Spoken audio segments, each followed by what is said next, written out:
صدای علی ولیعهدی، آهنگ و تنظیم نوید بهبودی.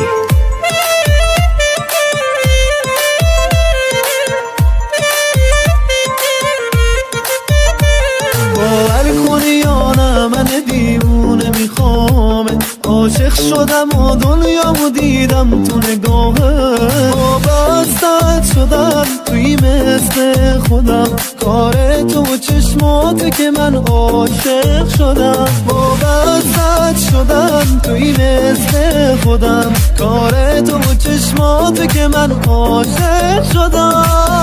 دیوونم کردی با مهربونیات، بگو میمونی کنارم، مهربونم باش، آروم جونم باش، بگو میمونی بهارم، بگو جای من محکم تو قلبت، بگی دستامو دوباره، نه نمیتونم بگذرم از چشمات که تو عشقی نداره نداره.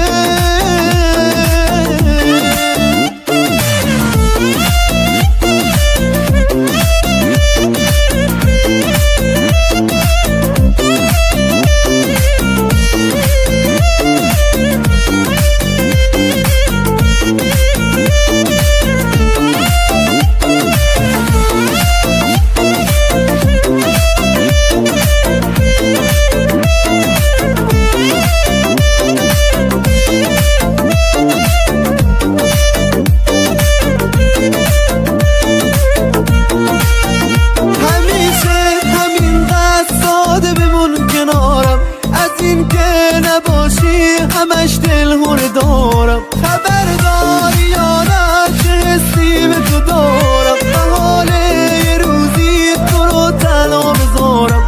تو رو تنها بذارم. دیوونم کردی با مهربونیات، بگو میمونی کنارم،